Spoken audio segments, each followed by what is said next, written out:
Welcome to The Late Show, everybody. I am your host, Stephen Colbert, and I couldn't be happier to be with all of you right now. What a privilege it is to come out here and talk about all of the feelings. Yeah. Some of them good, some of them bad. But human feelings that we can all share through the miracle of television. Stay human, stay human. Here's something I've got a feeling about. The Trump train keeps chugging down them crazy tracks. Yesterday, our president-elect summoned all the bigwigs of TV news, folks like CNN President Jeff Zucker and NBC anchor Lester Holt to Trump Tower. Naturally, they all assumed they were being named Secretary of State, but he's going to have a lot of them, evidently. He's going to, have 20 Secretaries of State. There's a lot of countries out there, a lot of countries. That makes sense. Once they got there, though, our nation's most prominent media figures were dressed down and told, "We're in a room of liars."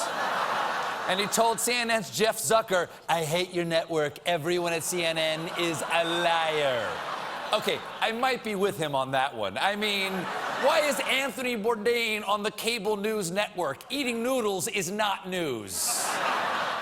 And reportedly, Trump told the president of NBC News that her network won't run a nice picture of him, instead choosing this picture of me as he made a face with a double chin. Yeah, NBC, come on. Stop using unflattering pictures of Donald Trump. I mean, he's so photogenic. The man, there's no bad pictures of him. Man, come on. Jimmy, put that back up there. Put that back there. He's so photogenic. He runs the gamut from "I just ate a bug" all the way to "May I lick the bride." No, you may not. You may not. Of course, when not berating the media from his golden tower, the president-elect has been busy filling his cabinet. So far, we know his pick for Attorney General, Alabama Senator and albino Smurf Jeff Sessions. If Senator Sessions becomes Attorney General, he would be in charge of enforcing our nation's civil rights laws. And if you want to know where he stands on civil rights, there's a little hint in his full name, Jefferson Beauregard Sessions III. I say to you, sir, I do declare.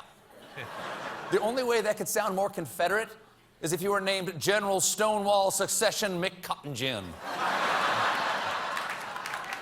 Of the Birmingham McCottongins. I challenge you to a duel.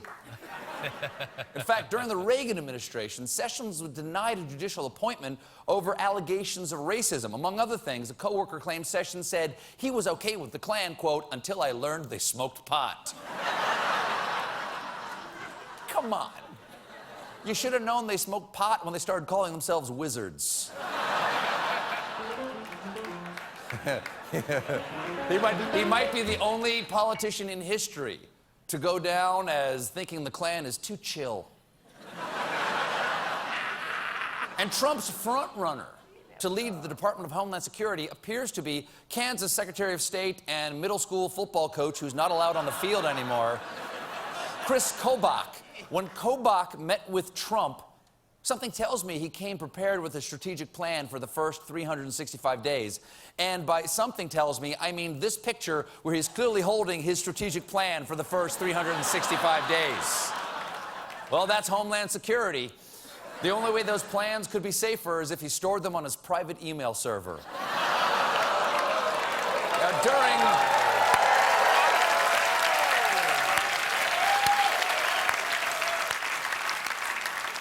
During the campaign, Donald Trump promised to do a lot of things as president, but maybe the strangest and strongest was his promise, his pledge, his rallying cry to jail Hillary Clinton. If I win, I am going to instruct my Attorney General to get a special prosecutor to look into your situation, because there has never been so many lies, so much deception. There has never been anything like it, and we're going to have a special prosecutor.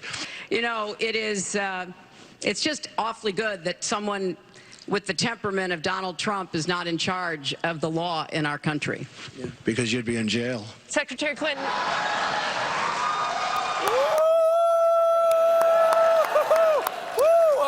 was a happier time when just the idea of Donald Trump was terrifying instead of the reality. But today on MSNBC's Coffee Joe Morning Power Hour, Hillary got some good news. We begin with breaking news. Sourced with direct knowledge of Donald Trump's thinking tells Morning Joe that in his administration, the president-elect will not pursue any investigations into Hillary Clinton for her use of a private email server and the Clinton Foundation. I think when the president-elect, who's also the head of your party now, Joe, tells you before he's even inaugurated he doesn't wish to pursue these charges, it sends a very strong message. That strong message? Ignore all my previous strong messages. And I don't know about you, but that is something I will be giving thanks for this Thursday. We've got a great show for you tonight. Mr. James Marsden is here. And when I come back, I'll give you some good advice about how to cook your turkey. Stick around, everybody.